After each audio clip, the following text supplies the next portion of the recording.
If I can have your attention here in the Media Center, we'll continue on with today's media availability for the 47th Annual Pure Michigan 400. And we're joined now by Greg Biffle, driver of the number 16 Roush Performance Ford for Roush Fenway Racing. Bless you. Thank you. Greg, four-time winner here at this racetrack. What is the secret to conquering Michigan International Speedway? Well, it's a great racetrack to race on. It's a lot of fun. I mean, you have to have a car that, get around this place good. And, each end is different. And so, I've been able to, what I like about the racetrack is no matter kind of how your car is driving, you can adjust your line around the racetrack, maybe run a little bit higher on one end than the other to compensate if your car's a little bit too loose or is doing something that, you don't like. As of late, as they've, changed ride height rules and those things on these race cars, it seems like they've become a little bit more temperamental. And, if the car isn't right, you have less opportunity to kind of move around and adjust your line and get it to do what you want. So it's gotten a narrow, a little bit narrower window for getting your car right. The racetrack still races really well, up and down the racetrack. So that's certainly a lot of fun. But you gotta get it dialed in, and we're working on doing that for this weekend. Good deal. Let's open the floor up to questions. If you have a question, raise your hand. We'll get a wireless microphone to you. We'll start with Mike and go over to Wolfgang. Yeah, Mike from the Free Press. Greg, you guys must be finding something, and it's, I'm sure making Jack, a little happier over the last, month or, 6 weeks. Can you talk to that, and what are these increments, and are you happy with the situation?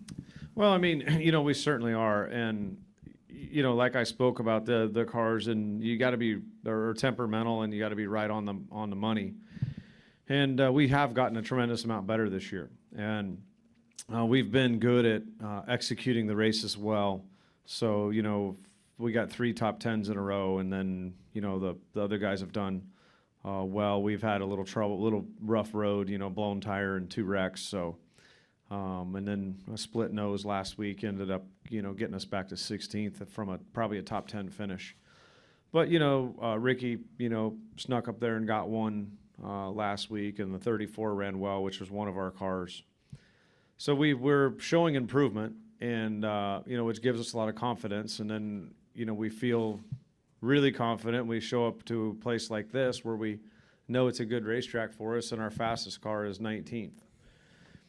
So it's sort of, like high, low, by the end of the weekend, we're kind of back to where we want to be on speed. And, it's really disappointing for us because we came here with this package, and it took us a while. It took us till, the race time or middle of the race, so we really kind of got our car where we wanted it. Had good speed here at this race, ran about top 5 lap times.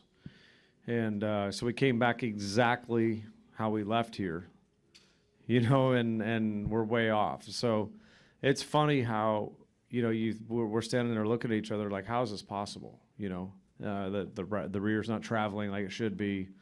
The car's hitting the racetrack, or the front is. So it's a little discouraging, and this sport is very humbling. So when you think you got it figured out, for sure you don't.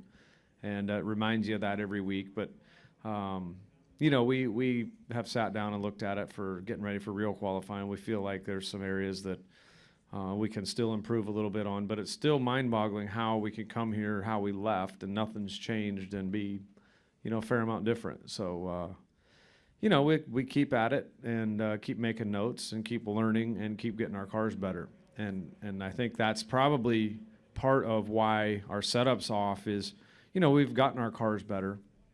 And you got to probably modify that setup a little bit to match that. So we're learning about that. Go to the middle of the Wolfgang. Wolfgang Monser from German Rennsport Press Agency.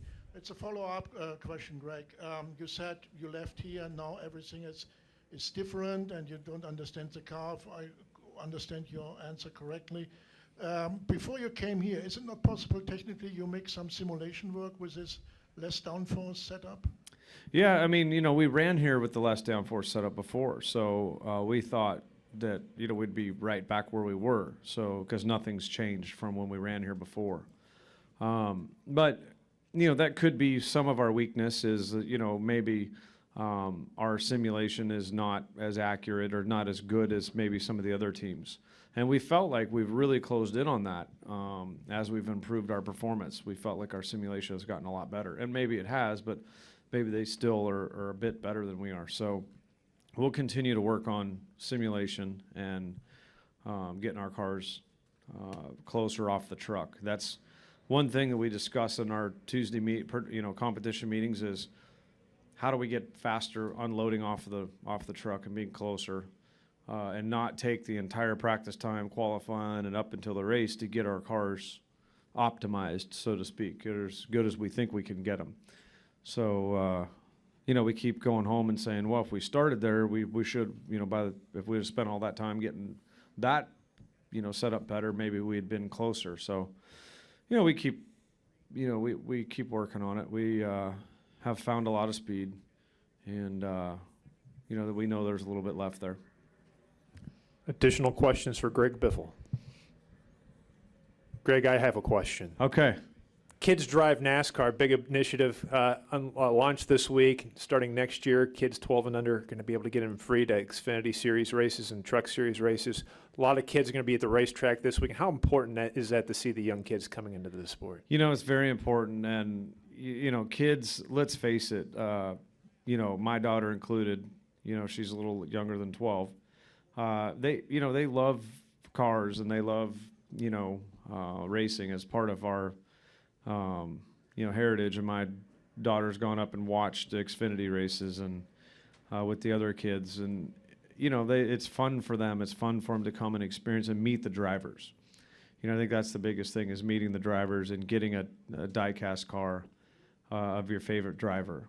And I think that's important with the kids coming to the racetrack is take home a 164 die-cast car, their favorite, color. And a lot of times it's color scheme or it's something to that effect that's not necessarily the driver. So that's fun to see the kids make those choices too. And, it's easy, it's easy to make a NASCAR fan out of a kid when they get to come and, see the cars go around the racetrack and take home a die cast or a poster and put it up in their bedroom. And, it's neat initiative. And I'm looking forward to seeing, more of the kids at the racetrack. That's great. Well, we're looking forward to seeing you back in here again, and good luck this weekend. Yep, hopefully this isn't the last time I'm in here for the weekend. Good deal. See Take you guys. care.